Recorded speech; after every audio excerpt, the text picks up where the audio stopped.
Dans la quête spirituelle, nombreux sont ceux qui s'égarent en suivant les illusions du monde, en prêtant l'oreille à ceux qui les détournent de la vérité.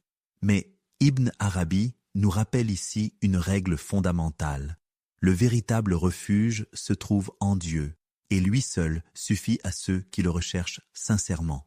Il dit « Ila rabbik bi'aqlik wa qalbik, fahuwa hasbuk, wa la taltafitu liman sharadak wa khada'ak, fa inna alladhi alayk fawqa alladhi ma'ak. » Dirige-toi vers ton Seigneur avec ta raison et ton cœur, car il te suffit. Ne te retourne pas vers celui qui t'a égaré et trompé, car celui qui est au-dessus de toi est plus grand que celui qui est avec toi.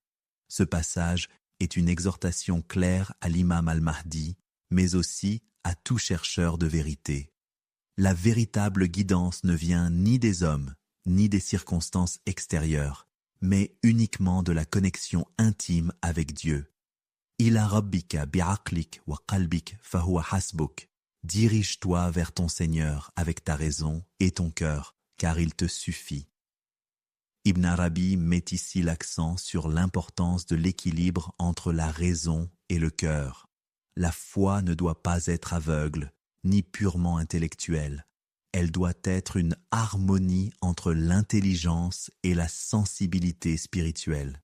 L'imam al-Mahdi, dans sa mission, devra toujours s'ancrer en Dieu, sans se laisser distraire par les tumultes du monde, car seul Dieu est un soutien absolu. Wala taltafitu liman sharadaka wa khada'ak. Ne te retourne pas vers celui qui t'a égaré et trompé. Il est facile de se laisser troubler par ceux qui sèment le doute et la confusion, par ceux qui prétendent détenir la vérité alors qu'ils ne sont que des illusionnistes du discours. L'imam al-Mahdi est ici averti. Ne perdez pas votre énergie à regarder en arrière, à chercher à convaincre ceux qui ont volontairement choisi l'égarement. La mission divine ne consiste pas à plaire ou à débattre sans fin, mais à avancer droit vers la lumière.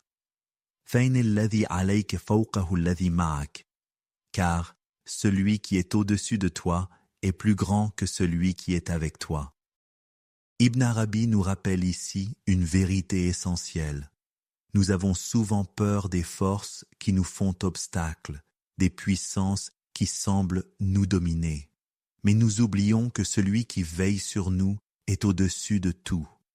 Peu importe les adversaires, les opposants, les ennemis de la vérité, car la véritable puissance appartient à Dieu seul.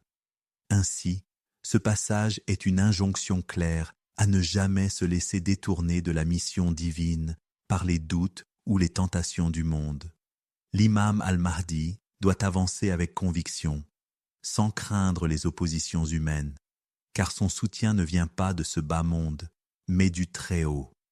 Dans le prochain épisode, nous approfondirons cette notion de reliance à Dieu, en découvrant comment Ibn Arabi nous enseigne que la foi véritable est un ancrage indéfectible dans la certitude du divin. Ce qui me permet de rebondir en vous avertissant que les deux parties constituantes de l'épisode 13 sont le résultat de la réflexion de votre frère Igo. Je ne suis qu'un être humain faillible, et que Dieu me pardonne si je m'égare et j'invoque sa protection contre toute influence néfaste sur mes frères et sœurs qui en prendront connaissance sans se prémunir de l'aide de Dieu. Que Dieu nous préserve de tout mal, dans ce monde, dans nos tombes, au jour de la grande comparution et dans l'au-delà. Émine.